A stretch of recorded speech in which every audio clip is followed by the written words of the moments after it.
sommes le mardi 2 février, voici une nouvelle vidéo sur l'état des lieux concernant l'épidémie de Covid-19 et dans cette vidéo nous allons nous poser une seule question. Fallait-il reconfiner ou pas? Alors cette fois-ci pour m'accompagner, je retrouve les petits émoticônes, vous savez, qui sont un peu la mascotte de cette chaîne, mais j'ai un invité supplémentaire, un petit Covid-19 en peluche. Voilà à peu près à quoi ressemble la bête une fois qu'on l'a énormément grossi. Vu comme ça, il est tout doux et tout mignon, mais évidemment, dans la vraie vie, il faut éviter de s'approcher de son équivalent microscopique. Vous le savez, nous sommes début février, la situation en janvier s'est assez fortement dégradée, et donc il fallait nécessairement changer un des paramètres de l'équation. Parmi ces paramètres, il y a les heures d'autorisation de sortie, donc jouer sur les variables du couvre-feu, jouer sur le confinement, jouer sur l'ouverture des commerces ou des salles de spectacle. Nous sommes arrivés fin janvier à une situation où on avait progressivement fermé un petit peu tous les verrous possibles et il ne nous restait il y a 2 semaines que 2 leviers possibles d'action sur la diffusion du virus. Le premier, c'était d'avancer l'heure du couvre-feu et le deuxième, c'était littéralement de reprendre un confinement comme nous en avons déjà connu 2 dans les phases précédentes de cette épidémie. Alors, vous le savez, le gouvernement a décidé pour le moment de ne pas reprendre un confinement strict, mais simplement d'avancer en premier lieu l'heure du couvre-feu à 18h et aussi, depuis quelques jours, de fermer les grands établissements commerciaux non essentiels, non alimentaires. Alors, regardant les chiffres récents, bien évidemment, on a envie d'essayer de savoir si on peut y trouver des indications permettant de décider si ce choix de ne pas confiner est un choix rationnel, ou bien si c'est un choix d'inquiétude économique qui nous vaudra le sacrifice d'une épidémie peut-être plus dure. On va voir si les données nous renseignent sur la manière de lire cette décision. À nouveau, on va retrouver la même logique qu'on a suivie dans toutes ces vidéos, c'est-à-dire que plutôt que de tracer le nombre de cas en fonction du temps, qui est une mesure qui est dépendante de la fréquence avec laquelle on fait les tests, on a, depuis le début de l'épidémie, analysé la situation en traçant ce que j'ai appelé un diagramme de phase, une représentation d'état au sens des systèmes dynamiques, et cette représentation, c'est de tracer sur l'axe vertical les nouveaux cas, moyennés sur 7 jours pour que le bruit soit filtré, en fonction du nombre de cas existants. Et avec ça, on a pu le démontrer dans les vidéos précédentes qu'on obtient une courbe dont la forme ne dépend plus du nombre de tests. Donc ça permet de comparer différentes situations de tests entre eux il y a plusieurs mois et maintenant, et ça permet aussi d'ailleurs de comparer différents pays entre eux. Alors une courbe intéressante, c'est celle qui suit les mois d'été 2020, où on a vu repartir de manière spectaculaire les contaminations, ce qui était prévisible, comme vous le savez si vous avez suivi ma vidéo du 15 août, où nous prédisions sans ambiguïté l'arrivée d'une seconde phase pour la rentrée. Et si on regarde donc cette zone, eh bien, on voit ce type de courbe. Alors, contrairement à d'autres courbes que l'on a déjà vues par le passé, en particulier la courbe de la première vague qui avait une forme assez simple finalement, elle grimpait, elle redescendait brutalement, eh bien, sur cette deuxième courbe qui concerne donc l'automne et l'hiver 2020-2021, eh bien, on voit très clairement un nombre important d'accidents.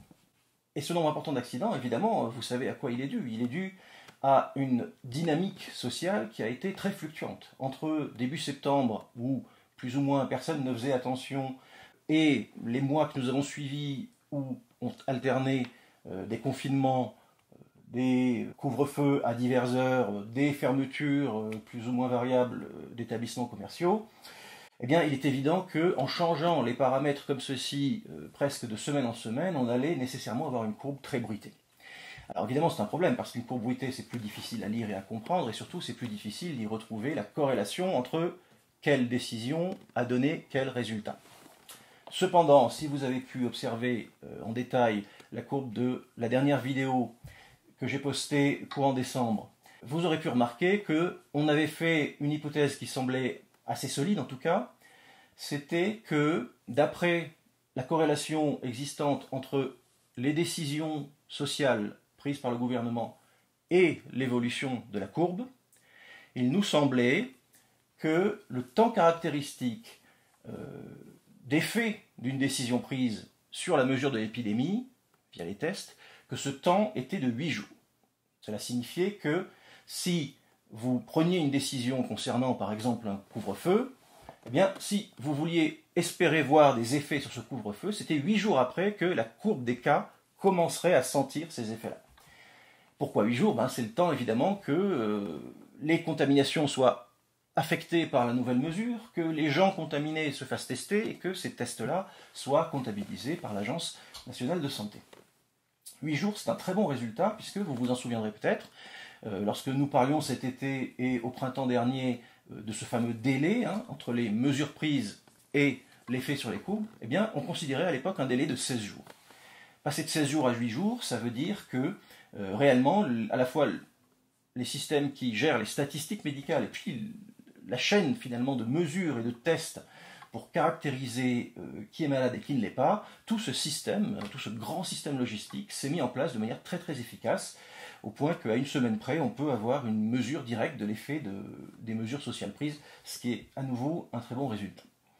Alors ça, dans la dernière vidéo au mois de décembre, ça n'était encore qu'une hypothèse assez solide, puisqu'il y avait au moins 3 événements qui se synchronisaient assez bien sur la courbe, avec ce délai de 8 jours.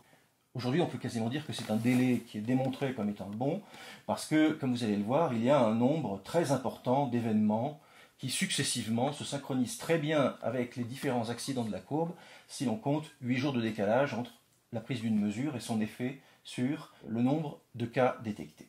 On a une courbe qui grimpe comme ceci, qui correspond finalement à la continuation de l'explosion des cas qui a eu lieu tout le mois de septembre et tout le mois d'octobre. Eh bien, on voit que sur cette courbe, le 26 octobre, on a une modification moyenne de pente, que la courbe s'aplatit un petit peu. Alors si on prend le principe de ces 8 jours de décalage et qu'on regarde que se passait-il 8 jours avant le 26 octobre, eh bien il se passait le début des vacances de la Toussaint.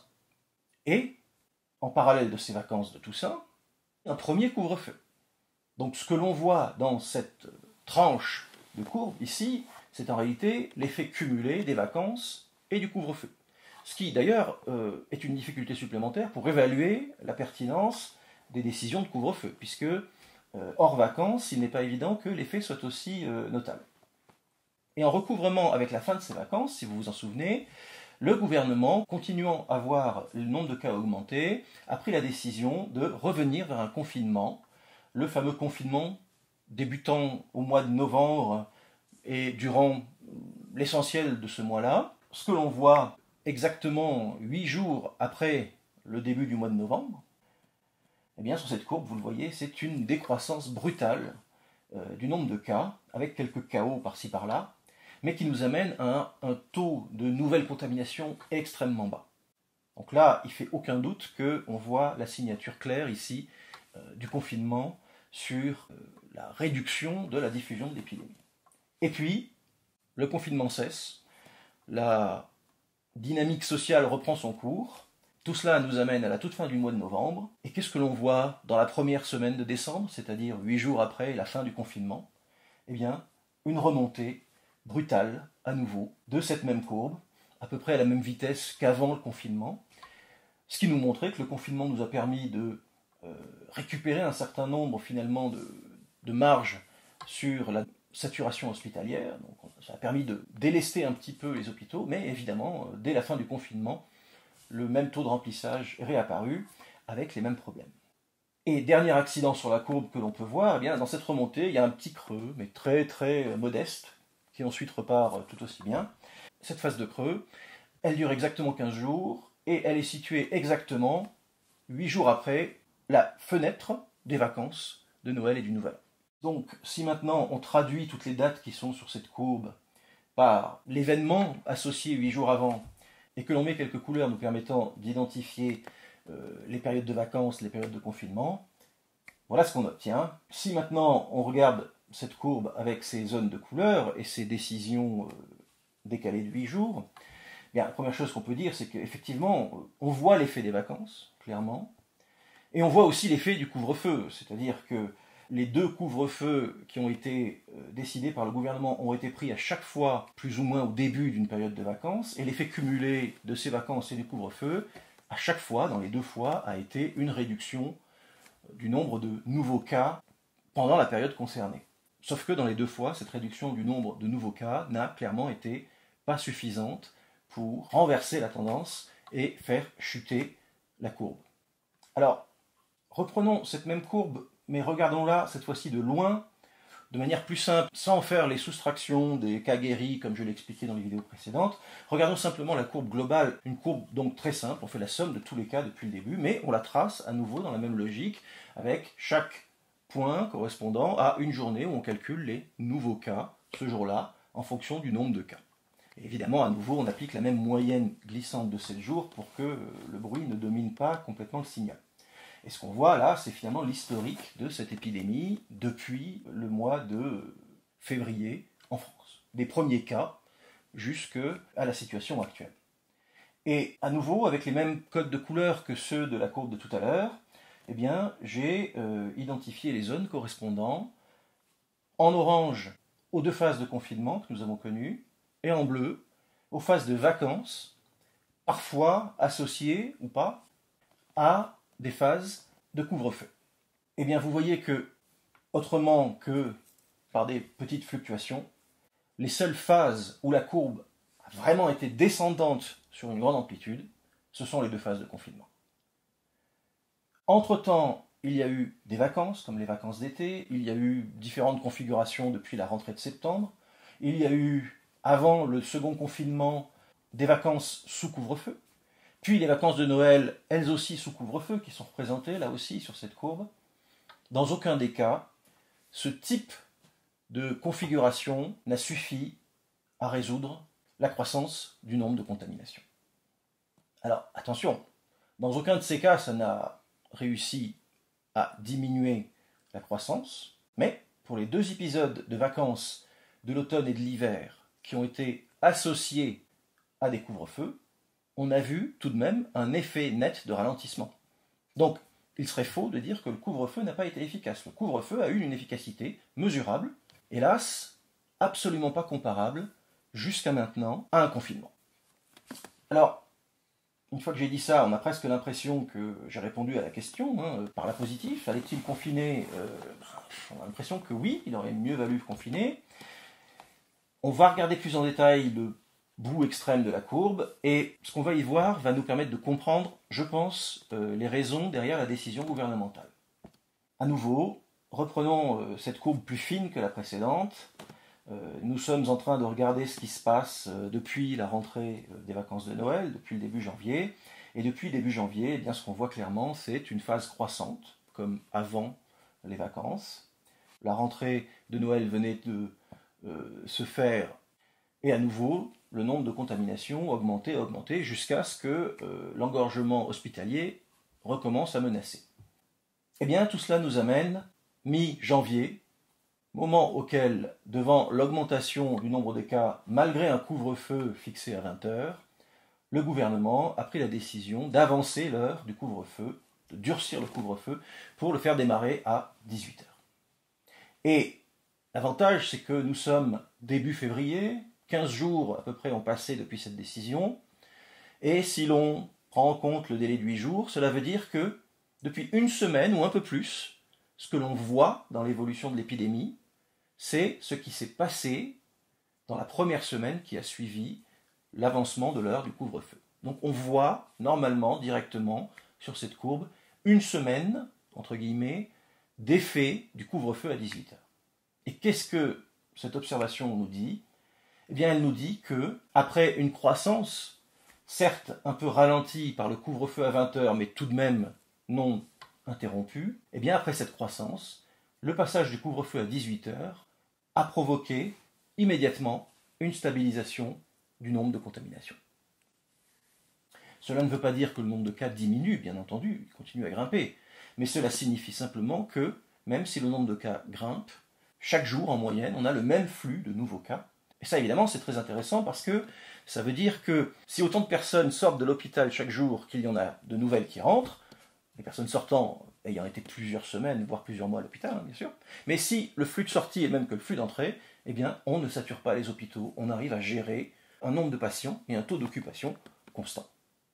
Alors, pour moi, le bout de cette courbe qui devient plat, c'est 7 petits jours de bonne nouvelle, entre guillemets, relative bonne nouvelle. C'est la raison pour laquelle le gouvernement a tenté encore de poursuivre la solution du couvre-feu avancé et n'a pas mis en place la solution d'un nouveau confinement. Ça n'est pas irrationnel, vous le voyez. Nous sommes à un niveau de contamination suffisamment important pour que les hôpitaux soient en menace de saturation, mais tant que la courbe reste horizontale, les choses ne devraient pas empirer.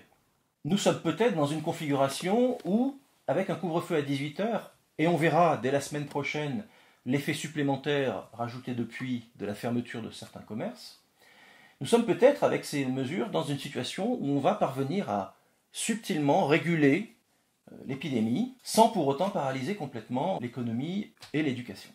Est-ce que ça va fonctionner ? C'est ça qui est derrière, je pense, l'appel à la raison tellement explicite qui a été fait par le gouvernement récemment. C'est que vous voyez que tout ça ne tient qu'à un fil. Le moindre hoquet dans cette courbe, le moindre relâchement, le moindre gros cluster qui apparaîtrait au bénéfice d'une réunion mal gérée ou clandestine, le moindre effet significatif au niveau du pays nous ferait basculer presque immédiatement en état de saturation hospitalière, ce qui voudrait dire une chose très simple, ça voudrait dire un confinement immédiat. Donc nous sommes vraiment sur une ligne de crête là. Cette ligne de crête, on peut continuer à marcher dessus tant que tout le monde est raisonnable, évidemment. Si les gens se lassent et si trop de gens continuent à être désinvoltes avec les consignes qui leur sont données, on basculera du mauvais côté de la crête. Et là, les choses seront pires puisque, on va dire, les gens lassés du couvre-feu auront gagné à la place un confinement. Ce n'est évidemment pas une solution ou un choix très rationnel ni très intelligent. Donc, à nouveau, je n'ai rien de mieux à dire que de vous encourager à, hélas, continuer à respecter le plus strictement possible les limitations qui vous sont imposées à cause de ce petit animal-là. Et c'est sur cette morale de l'histoire que je vous quitte avec mon nouvel ami, que j'espère garder à distance et sous forme de peluche uniquement, évidemment. Je vous remercie et j'espère que cette petite vidéo vous aura éclairé sur les raisons des décisions gouvernementales récentes et sur leurs chances de porter leurs fruits. Merci beaucoup. Au revoir.